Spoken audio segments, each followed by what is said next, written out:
So, chapter 9 starts off by describing a house that a dinner party is happening at.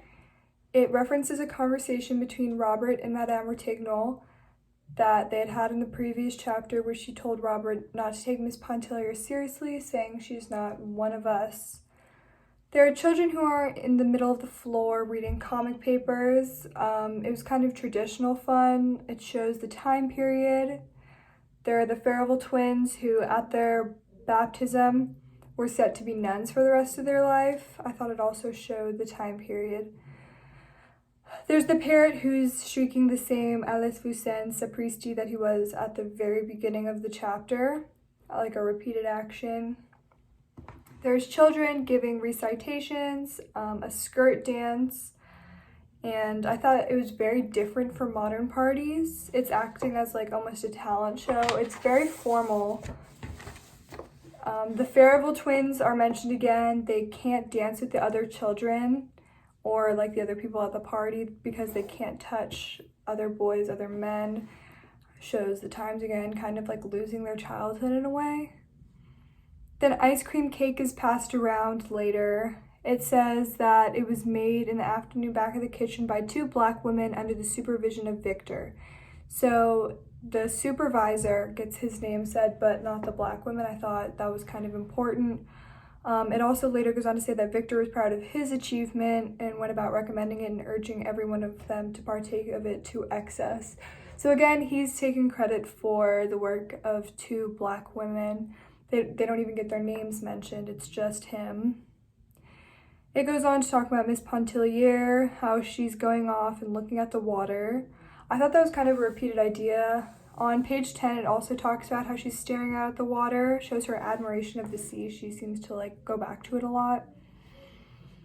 Robert comes up to her and asks her if she wants to hear music from Mademoiselle Reyes. Robert goes to go get her and ask her to play something on the piano. It describes her appearance, saying she's like a little old lady, like she's homely. It goes pretty in depth, and she asks what Miss Pontellier wants to hear.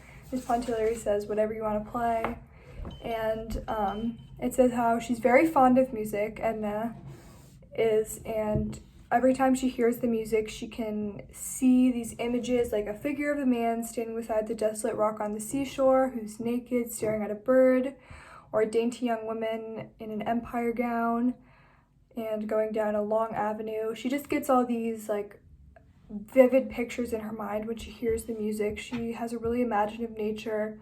The music really touches her deeply. She has like a lot of different levels, which is shown here.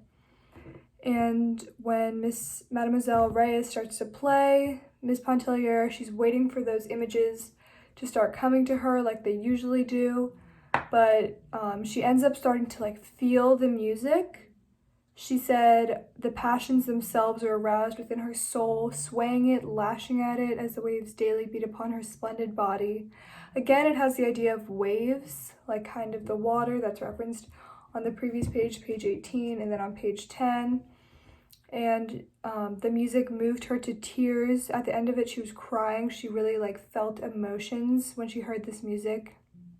And when the music stopped, Mademoiselle Reyes said, "You're the only one worth playing for," talking to Miss Pontellier, kind of showing how she like connected with her. She obviously showed how much she appreciated the art of that Mademoiselle Reyes was like displaying and was playing for her. And that's the end of the chapter. Chapter 10 starts off with Robert suggesting to go for a swim, and all the adults at the party wanted to as well. And Edna joins the others to go for a swim and wonders why Robert stays behind. She begins to open up her thoughts about Robert at this point and shows how Robert filled Edna's mind as she walked down to the water, and she thinks to herself about how she would think about Robert and how she missed him, and compares her thoughts to one missing the sun on a cloudy day without having much thought about the sun when it is shining. That's on page 20. And this shows that Edna misses Robert when he's gone, but when she's with him, she doesn't think much about him. And that kind of like opens up their feelings, or Edna's feelings for Robert. And as a group of lovers walk down to the beach, the author shows that Edna has been learning to swim all summer and how she feels that she needs a hand close by to hold her for reassurance. But for some reason, this night was different. Something came about her, and she realizes the power she has and walks into the water boldly and confidently.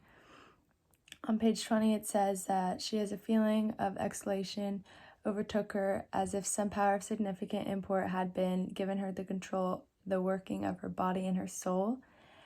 And as she began swimming alone, she wanted to swim as further than any woman has ever swam before, and she was overly excited due to this newly conquered power of being able to swim by herself, that she seemed to be reaching out for the unlimited in which to lose herself. And that is also on page 20.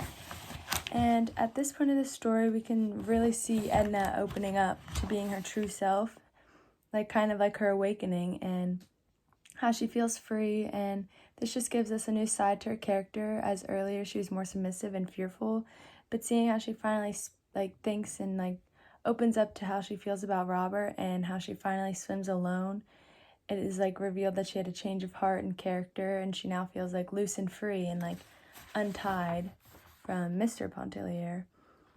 And after her swim, she goes ahead of the others and begins walking back and comes across her husband, but she doesn't mention how she felt about her flash of terror, she calls it, but just says, "I thought I should have perished out there alone." That's on page 20. And Mr. Pontellier responds that she didn't swim that far. And after he said that, Edna begins to walk back to the bathhouse to dry off, because I guess she felt kind of pushed down. She knew that she did not swim very far, but she felt it was a great distance and accomplishment in her life, and she was proud, and she didn't feel like he was proud for her. And then after that, Madame Lebrun tells Mr. Pontellier that she's unstable and changing, and which is very weird how other people also see it. And Edna then comes across Robert, and she expresses her emotions to Robert and tells him how exhausted swimming made her and how the other 1,000 emotions had swept under her tonight. She opens up to Robert about her emotions and how she felt and she didn't feel like this to her husband, she didn't open up to him about her emotions, which shows the different ways that she feels about them and how comfortable she is around them and knows their reaction when she opens up to them. And Edna and Robert begin to talk, and Robert tells Edna about the spirit that overcame her tonight, telling the story of the 28th of August and the spirit that haunts the shores. But Edna knows it isn't true and says, "Don't banter me." And Robert offers her to get her a pillow to stay out while she's waiting for her husband, and also offers to stay until her husband arrives. She responds, "If you wish," and asks him to go get the white shawl that is left on the windowsill. And he then stays with her, and it is quiet and silent. Neither is talking, and Robert rolls up a cigarette and smoked it quietly. But when he heard the voices of the swimmers approach... In Chapter 11, Mr. Pontellier gets home from a party and sees Edna, his wife, laying on the hammock. He asks her to come to bed, and she says no, and he responds with, "I can't permit you to stay out there all night. You must come in the house instantly." And Edna did not like the way that he was speaking to her. Edna wonders why she submitted to his demands, consistently denying and resisting him, now that he asked her to go inside and sees that he is very demanding towards her. Mrs. Pontellier is very submissive to her husband, which is very common for wives and marriages in this time period that this book was written in. This chapter shows gender lens because she was dealing with Mr. Pontellier's demands her whole life, and she finally realized that she doesn't need to obey his orders anymore. Mr. Pontellier is very controlling, and as a male in this time period and in this relationship, he feels superior and thinks that he controls his wife and what she does, which isn't the case, and she has finally realized that, which a lot of women don't normally do. Even nowadays, wives do not understand that they do not have a say sometimes, and they think that the husband controls everything, which has gotten a lot better since time has gone on, but and when this book was written, it was very common. There was also a quote on page 23 going into 24 that says, Edna began to feel like one who awakens gradually out of a dream, a delicious, grotesque, impossible dream, to feel again the realities pressing into her soul. The physical need for sleep began to overtake her. The exuberance which had sustained and exalted her spirit left her helpless and yielding to the conditions which crowded her in. This shows how her reality was not one that she enjoyed. She does not like being bossed around, and she won't take it anymore. So that's the gist of what happened in chapter 11. In chapter 12, it begins with Edna not being able to sleep well that night of what happened with her husband, and she woke up early. She asked a little Negro girl who worked Madame Lebrun's sewing machine to awaken Robert and invite him to the boat. Edna had never asked for him, had never seemed to want him before. She did not appear conscious that she had done anything unusual in commanding his presence. They both joined others on the boat, and Robert begins to talk to a girl he knew, Mariquita. Edna begins to look her up and down in a sense of jealousy. Mariquita asks Robert if Edna is Robert's sweetheart. Robert denies it and says that she is married with children, and Mariquita tells him a story about Francisco running away with Silvana's wife, who was married with children, implying it did not matter. During the time on the boat, Edna felt empowered and free, and on page 25 it says, Edna felt as if she were being borne away from some anchorage which had held her fast, whose chains had been loosening had snapped. Robert noticed and spoke to Edna, no longer noticing Mariquita. Robert and Edna begin to talk about their plans together and traveling alone to Grand Terre.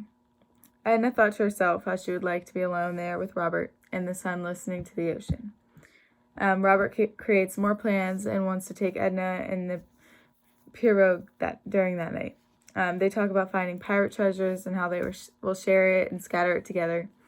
This chapter reveals a special connection between Robert and Edna due to Edna wanting his presence in the beginning and at the end when they talk about traveling alone together. Edna had also realized in the previous chapter that she did not like being submissive to her husband. So, yeah, that's basically the gist of what happened in chapter 12.